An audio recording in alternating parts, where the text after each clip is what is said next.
Hello दोस्तों, स्वागत है हमारे जीके गैलेक्सी यूट्यूब चैनल पे। आज हम रेलवे एनटीपीसी के टॉप 40 क्वेश्चन करने वाले हैं, जो कि कल के एग्ज़ाम में आने की संभावना जिसका ज़्यादा है। जैसा कि हम अपने पिछले 3 वीडियो में जो क्वेश्चन को गेस किए थे, उसमें लगभग हर शिफ्ट में 1 या 2 क्वेश्चन उससे आ रहा है। तो अगर आप चाहते हैं कि आपका एग्ज़ाम बढ़िया जो, तो आप हमारे पिछले वीडियो को देख सकते हैं और उससे पता कर सकते हैं क्या सच में क्वेश्चन आ रहा है या नहीं आ रहा। चलिए आज हम अपने टॉप 40 क्वेश्चन से शुरुआत करते हैं, ताकि कल के एग्जाम में मतलब 16 अगस्त का फर्स्ट शिफ्ट, सेकेंड शिफ्ट और थर्ड शिफ्ट में जिसकी आने की संभावना ज़्यादा हो। सहकारी समिति किस संविधान संशोधन के तहत जोड़ा गया है? जैसा कि अभी हर एक शिफ्ट में एक संविधान संशोधन से क्वेश्चन पूछा जा रहा है, तो हम पहले संविधान संशोधन की कुछ क्वेश्चन कर लेते हैं, फिर हिस्ट्री का, फिर ज्योग्राफी का, और फिर बायोलॉजी का, फिर फिजिक्स का, केमिस्ट्री का। हर चैप्टर से हमने 5-5 क्वेश्चन, हर टॉपिक्स का हमने 5-5 क्वेश्चन रखे हैं। तो चलिए स्टार्ट करते हैं कि सहकारी समिति के संविधान संशोधन के तहत जोड़ा गया है। इसका कौन सा संविधान संशोधन है? 97वां संविधान संशोधन है। 106 संविधान संशोधन के बारे में कल क्वेश्चन पूछ चुका था। क्या ये 1/3 सीट आरक्षण दिया गया महिलाओं को? महिलाओं को 1/3 सीट आरक्षण दिया गया। कहाँ पे? दिल्ली में। और संविधान संशोधन 104 क्या है? 104 के तहत एंग्लो इंडिया को समाप्त कर दिया गया था। किसको? एंग्लो इंडिया को समाप्त कर दिया गया था 104 के तहत। संविधान संशोधन 105 के तहत क्या? 105 क्या कहता है कि सामाजिक और शैक्षणिक रूप से जो पिछड़े वर्गों के हैं उसकी पहचान करना, राज्य सरकार की शक्ति बहाल करने, मतलब सामाजिक और शैक्षणिक रूप से पिछड़े लोगों को पहचान करना है। सामाजिक और शैक्षिक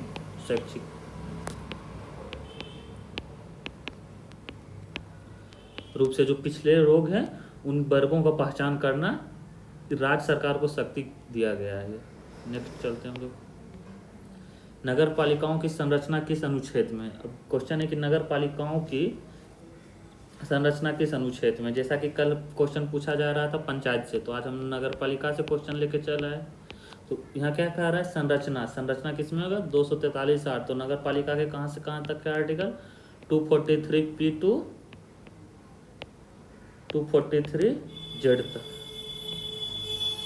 किसके बारे में? नगर पालिकाओं के बारे में। अब हम लोग देख सकते हैं कि 243P में क्या इसमें परिभाषा दिया गया है? परिभाषा इसमें दिया गया है P में। और Q में क्या दिया हुआ है? नगर पालिका का गठन। इसमें नगर पालिका के गठन के बारे में दिया गया है। और 243 के T में क्या दिया? सीटों का आरक्षण। कल क्वेश्चन पूछा था कि पंचायत में सीटों का आरक्षण के लिए किस आर्टिकल में दिया गया है, तो आज हम नगर पालिका का रिवीजन कर लेते हैं। नेक्स्ट, तो भारत बांग्लादेश भूमि सीमा समझौता किस संविधान संशोधन के तहत हुआ था? क्या क्वेश्चन है? भारत और बांग्लादेश भूमि या संविधान संशोधन 100 के तहत हुआ था। बांग्लादेश और भारत के बीच भूमि समझौता। संविधान संशोधन 101 में क्या है? 101 में GST, 103 में EWS, 104 में राष्ट्रीय पिछड़ा वर्ग आयोग का संवैधानिक दर्जा देना है। किसको संवैधानिक दर्जा इसमें मिलेगा? 104 संविधान संशोधन के तहत से राष्ट्रीय पिछड़ा वर्गों आयोग को संवैधानिक दर्जा मिलेगा। इससे संवैधानिक दर्जा अगर पूछ दिया जाएगा कि 104 संविधान संशोधन किससे रिलेटेड है, तो क्या इसका आंसर हो जाएगा कि राष्ट्रीय पिछड़ा वर्ग के जो आयोग का है ना, उसका संवैधानिक दर्जा दिया जाएगा 104 संविधान संशोधन के तहत से। अभी किस अनुच्छेद के तहत सर्वोच्च न्यायालय द्वारा घोषित कानून सभी न्यायालयों के लिए बाध्यकारी होता है? मतलब कौन सा ऐसा आर्टिकल है जिसके तहत सर्वोच्च न्यायालय द्वारा जो भी नियम लगाएगा उस सभी न्यायालयों के लिए बाध्यकारी होगा, मतलब अनिवार्य रूप से ये फिक्स हो जाएगा। कौन सा आर्टिकल है? 141 आर्टिकल के तहत से अगर सुप्रीम कोर्ट कोई भी कानून निकालता है तो सभी न्यायालयों के लिए बाध्यकारी हो जाएगा। हम लोग देख सकते हैं कि इसके बारे में हम पता कर सकते हैं। 129 के तहत क्या होगा? सर्वोच्च न्यायालय का अभिलेख न्यायालय होगा। सर्वोच्च न्यायालय अभिलेख न्यायालय होगा। इसके तहत एक अभिलेख न्यायालय होगा। और 140 में सर्वोच्च न्यायालय की शक्ति के बारे में दिया गया है। किसके बारे में दिया गया है? शक्ति के बारे में सर्वोच्च न्यायालय का। और 130 में सर्वोच्च न्यायालय के सीट के बारे में दिया गया। इस सारे आर्टिकल सर्वोच्च न्यायालय से रिलेटेड है, इसलिए हम एक जगह ला के आपको बता रहे हैं। नेक्स्ट, पहली बार राष्ट्रपति शासन कहाँ लगाया गया था, मतलब राष्ट्रपति शासन पहली बार कहाँ लगाया गया था, पंजाब में। सबसे पहली बार राष्ट्रपति शासन कहाँ लगाया था, पंजाब में। कब लगाया गया था, 1951 में पंजाब में लगाया गया था। और सबसे अधिक बार कहाँ लगा है, सबसे अधिक बार मणिपुर में, सबसे अधिक बार राष्ट्रपति शासन मणिपुर में लगा। उत्तर प्रदेश में कितने बार लगा है, 10 बार उत्तर प्रदेश में लगा है। लोहित, यहाँ धनसिरी, लोहित, धनसिरी, दिबांग किसकी सहायक नदियां हैं। अब हम लोग ज्योग्राफी की ओर शिफ्ट होते हैं। किसकी सहायक नदियां, ये ब्रह्मपुत्रा। किसकी सहायक नदियां, लोहित, धनसिरी और दिबांग किसकी सहायक नदियां, ब्रह्मपुत्रा की सहायक। हम सिंधु, अब सिंधु के कुछ सहायक नदियां के बारे में हम लोग देख लेते हैं, जैसे झेलम, सतलज, रावी, चिनाब, ये सब किसकी सहायक नदियां, सिंधु की सहायक नदियां। अब गोदावरी के देखो सहायक नदियां कुछ। गोदावरी को दक्षिण भारत की मृत गंगा कहा जाता है, दक्षिण भारत की गंगा कहा जाता है। मंजीरा किसकी सहायक नदियां हैं, गोदावरी की। सबरी, पेनगंगा। अब इससे इतना क्वेश्चन रिवीजन हो गया है कि एक क्वेश्चन से कितने 4 से 5 क्वेश्चन का मेरा रिवीजन हो गया आप लोगों का। चलिए अगला, अलकनंदा और भागीरथी संगम को क्या कहते हैं, जिस जगह पे अलकनंदा और भागीरथी मिलती है उसको क्या कहते हैं हम लोग, देव प्रयाग कहते हैं। टोटल अब हम इस प्रयाग के बारे में जान लेते हैं कि किसको क्या कहते हैं। जैसे रुद्र प्रयाग, तो रुद्र प्रयाग किसको कहते हैं, अलकनंदा और मंदाकिनी जहाँ पे मिलता है, मंदाकिनी, इसको हम लोग क्या कहते हैं, अलकनंदा और मंदाकिनी जहाँ पे मिलता है उसको हम लोग कहते हैं रुद्र प्रयाग कहते हैं। और कर्ण प्रयाग किसको कहते हैं, अलकनंदा और पिंडार, अलकनंदा पिंडार के नदियों का जहाँ संगम होता है उसको हम कर्ण प्रयाग कहते हैं। और विष्णु प्रयाग किसको कहते हैं, अलकनंदा और धौली गंगा, अलकनंदा और धौली गंगा। यहाँ पे गलत हो गया, इसको फिर से लिख देते हैं। इसको कहते हैं अलकनंदा, अलकनंदा और पिंडार नदी जहाँ पे मिलती है उसको कर्ण प्रयाग कहते हैं। विष्णु प्रयाग अलकनंदा और धौली गंगा, रुद्र प्रयाग अलकनंदा और मंदाकिनी को कहते हैं। शहीद द्वीप किस द्वीप के, शहीद द्वीप जो किस द्वीप का नाम है, जैसे शहीद द्वीप किस द्वीप का नाम है, ये शहीद द्वीप जो है ये शहीद द्वीप नील द्वीप का नाम है। नील द्वीप का नाम क्या है, शहीद द्वीप है। और रोस द्वीप का नाम क्या है, सुभाष चंद्र बोस द्वीप, सुभाष चंद्र बोस द्वीप। हम इस तरह से भी याद कर सकते हैं कि रोस द्वीप किसका नाम है, बोस द्वीप का। बोस द्वीप किसको कहते हैं, सुभाष चंद्र बोस को कहते हैं। हैवलॉक द्वीप को हम लोग स्वराज द्वीप के नाम से जानते हैं। किस नाम से जानते हैं हैवलॉक द्वीप को, हम लोग स्वराज द्वीप के नाम से जानते हैं। नेक्स्ट, मुंबई से नासिक जोड़ने वाले दर्रे कौन सा है, जैसे मुंबई से और नासिक जोड़ने वाले कौन सा दर्रा है, थाल घाट। भोर घाट किसको जोड़ता है, भोर घाट जोड़ता है मुंबई और पुणे को, मुंबई प्लस पुणे को। अब पाल घाट तमिलनाडु और केरल को, तमिलनाडु प्लस केरल को। अब इससे जैसे 4-5 क्वेश्चन बन गया कि थाल घाट किसको किसको जोड़ता है, तो मुंबई को नासिक से जोड़ता है। और भोल घाट मुंबई को पुणे से, और पाल घाट तमिलनाडु को केरल से जोड़ता है। कि कौन सी नदी पूर्व से पश्चिम की ओर बहती है, जैसे पूर्व से पश्चिम की ओर, मैक्सिमम नदियां जितना है कुल पश्चिम की ओर बहती है, बस कुछ ऐसी नदियां जो पूर्व की ओर बहती है। तो इसका एक ट्रिक होता है समानता। इसका क्या ट्रिक होता है, समानता। जैसे नो से नर्मदा, ता से ताप्ती,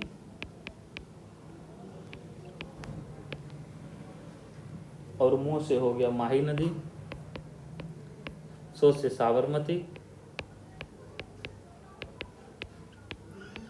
अब ऑप्शन में देख लीजिए कौन सा है, नर्मदा नदी। तो नर्मदा नदी कैसे बहती है, पूर्व से पश्चिम की ओर बहती है। और ये सारी नदियां क्या है, पश्चिम की ओर बहती है। गोदावरी को दक्षिण भारत की गंगा कहते हैं, गोदावरी को क्या कहते हैं हम लोग, दक्षिण भारत की गंगा कहते हैं।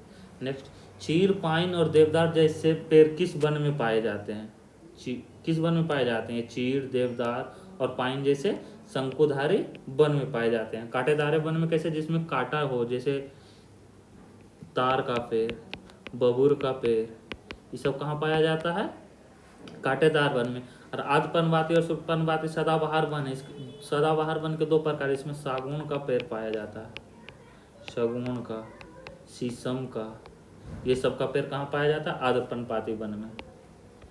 नेक्स्ट, हीराकुंड बांध कहाँ है? हीराकुंड बांध कहाँ, इससे भी क्वेश्चन पूछा गया था कल। एक कि कल क्वेश्चन कौन सा पूछा गया था कि सतलज नांगल बांध कहाँ पे है। तो आज हम इससे रिलेटेड एक क्वेश्चन लेते चला है कि हीराकुंड बांध कहाँ पे है?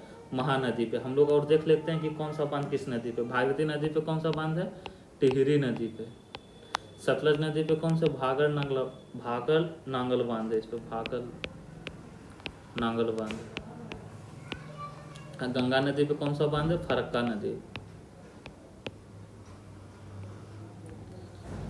तुजुक ए बाबरी किस भाषा में लिखा गया था? तुजुक ए बाबरी किस भाषा में लिखा गया था? तुर्की भाषा में लिखा गया था तुजुक ए बाबरी।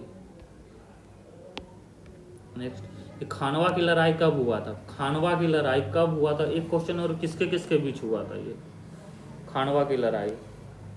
खानवा की लड़ाई कब हुई थी? 1527 ईस्वी में। अब 1526 ईस्वी में पानीपत की प्रथम लड़ाई। 1526 में पानीपत की प्रथम लड़ाई। अब 1528 में चंदेरी की लड़ाई। इस सारे जितने भी लड़ाई कुल बाबर के समकालीन, मतलब सारी लड़ाइयाँ किसके साथ हुआ? बाबर। और अलग अलग थे, जैसे खानवा की लड़ाई राणा सांगा प्लस बाबर के बीच हुआ था। अब 1529 में क्या हुआ था? घाघरा के युद्ध। इसका एक है कि जैसे बाबर पानी पिया, पहले देखो 1526 में पानी पिया और फिर खाना खाया और फिर चंदा मांगा, घर गया। 1526, 27, 28, 29, इस तरह से भी हम लोग याद कर सकते हैं। अब गांधी इरविन समझौता कब हुआ था? गांधी इरविन समझौता कब हुआ था? 1931 में। गांधी इरविन समझौता। 1929 में क्या हुआ था? 1929 में लाहौर अधिवेशन। लाहौर अधिवेशन, इसमें क्या हुआ था? इसमें पूर्ण स्वराज का मांग किया गया था। पूर्ण स्वराज का मांग। इसकी अध्यक्षता कौन किए थे? पंडित जवाहरलाल नेहरू। पंडित जवाहरलाल नेहरू लाहौर की अध्यक्षता किए थे। और एक है 1930 और 1932। तो 1930 और 1932। 1930 में गांधी जी का सविनय अवज्ञा आंदोलन। सविनय अवज्ञा आंदोलन के लिए 1930। और 1932 में क्या हुआ था? 1932 में गोलमेज सम्मेलन का लास्ट बैठक हुआ था। नेक्स्ट, द्वितीय आंग्ल मैसूर युद्ध किस गवर्नर के समय हुआ था? द्वितीय आंग्ल मैसूर युद्ध, जैसे हम लोग स्टार्ट पहले करते हैं, बेरे लास्ट के साथ हुआ था फर्स्ट आंग्ल मैसूर युद्ध। सेकेंड हुआ था वारेन हेस्टिंग्स के समय। थर्ड हुआ था क्लाइव के समय। अब फोर्थ हुआ है वेलेजली के, फोर्थ वेलेजली के टाइम हुआ है, सॉरी फोर्थ। तो क्या पड़ा है? द्वितीय आंग्ल मैसूर युद्ध। तो द्वितीय आंग्ल मैसूर युद्ध किसके बीच हुआ है?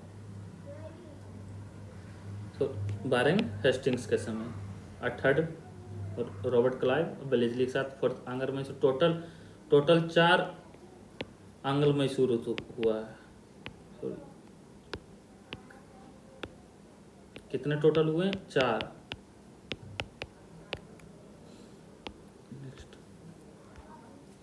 विधवा पुनर्विवाह अधिनियम किसके प्रयासों से पारित हुआ? किसके प्रयासों से पारित हुआ? ईश्वरचंद विद्यासागर। राजा राम मोहन राय कौन थे? ब्रह्म समाज के संस्थापक।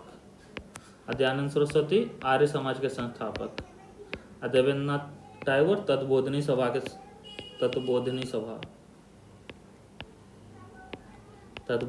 के संस्थापक थे। भारत छोड़ो आंदोलन के समय भारत का गवर्नर जनरल, जिस समय भारत छोड़ो का आंदोलन चल रहा था, जैसे भारत छोड़ो क्विट इंडिया मूवमेंट चल रहा था, छोड़ो गो का नारा हम लोग लगा रहे थे, तो क्या है? गो लिलिंथ गो। भारत छोड़ो आंदोलन के समय कौन था? लिलिंथ गो। लॉर्ड कर्जन के समय 1905। ये भी क्वेश्चन पूछा गया एनटीपीसी में कि 1905 के बंगाल विभाजन के समय भारत का गवर्नर कौन था? लॉर्ड कर्जन था। इसके समय क्या हुआ था? बंगाल का विभाजन हुआ था। अब बंगाल विभाजन समय कांग्रेस का अधिवेशन कहाँ हुआ था? बनारस में कांग्रेस का अधिवेशन।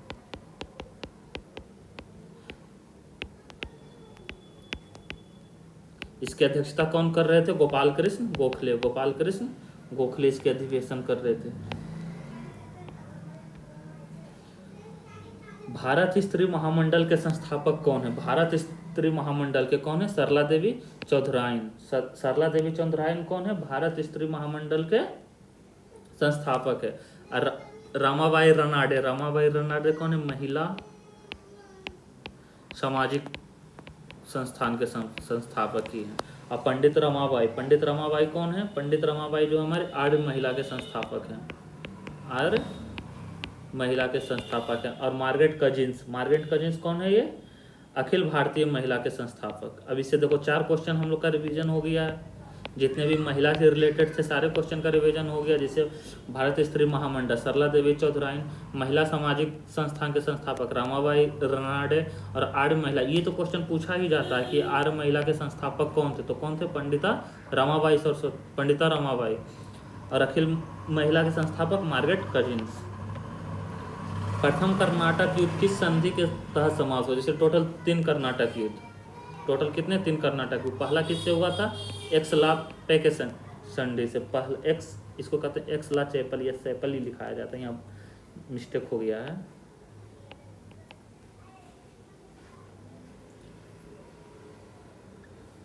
नेक्स्ट चलते हैं हम लोग। जीवाणु की कोशिका भित्ति, जीवाणु की कोशिका भित्ति किससे बनी रहती? पेप्टिन से बना रहती है। यहाँ काइटिन है। कवक का कोशिका भित्ति बना हुआ रहता है किससे? काइटिन से। सेल्यूलोज से किसका बना हुआ रहता है? पादप का। नेक्स्ट, किस नियम के तहत स्थिर तापमान पे दबाव और आयतन एक दूसरे के मतलब एक दूसरे के व्युत्पाती होता है? कहने का मतलब एक दूसरे के विपरीत होता है। किस नियम के तहत से? किस नियम के तहत से? बॉयल के नियम के तहत से एक दूसरे के विपरीत होता है। अब हम लोग देखते हैं चार्ल्स का नियम क्या कहता है। चार्ल्स का नियम क्या कहता है कि स्थिर दाब पे किसी का वॉल्यूम जो डायरेक्टली प्रोपोर्शनल किसका रहेगा? टेम्परेचर का रहेगा। गै-लुसाक क्या कहता है कि किसी भी फिक्स वॉल्यूम पे, मतलब स्थिर वॉल्यूम पे प्रेशर जो डायरेक्टली प्रोपोर्शनल टू टेम्परेचर का रहेगा। अब तीनों नियम का यहाँ मेरा रिवीजन हो गया। बॉयल का नियम क्या कहता है? बॉयल का नियम क्या कहता है कि दबाव जो है ना इन्वर्सली प्रोपोर्शनल होगा किसका? वॉल्यूम का। और चार्ल्स का नियम क्या कहता है कि volume is directly proportional to temperature. Gay Lussac है यहाँ पे, गै-लुसाक का नियम क्या कहता है कि प्रेशर इज डायरेक्टली पर टू टेम्परेचर। यहाँ कॉपर और जिंक Zn है। कॉपर और जिंक मिलकर क्या बनाता है? पीतल बनाता है। कॉपर और जिंक मिलकर क्या बनाता है? पीतल बनाता है। और हम लोग देखते हैं कांसा और टीन। तो कांसा कैसे बनता है? कॉपर और प्लस टीन मिलकर। और टीन कैसे बनता है? Pb प्लस Sn मिलकर। इलेक्ट्रॉन का खोज कौन किया? देखो इलेक्ट्रॉन नहीं लग रहा है कि ये कमजोर होना चाहिए। इलेक्ट्रॉन का खोज किसने किया है? J Thomson. इलेक्ट्रॉन का खोज कौन किया? J Thomson. और जेम्स चैडविक किसका खोज किया? न्यूट्रॉन। ये हम बताना चाह रहे थे। देखो चैडविक मतलब क्या है? कमजोर है। कमजोर करोगे जो पूरा एकदम न्यूट्रॉन रहेगा वो क्या हो जाएगा? कमजोर हो जाएगा। रदरफोर्ड नाम से ही लगता है कि भारी भरकम है, तो ये प्रोटॉन। रदरफोर्ड का किसका खोज किया? प्रोटॉन का। जे थॉमसन इलेक्ट्रॉन का।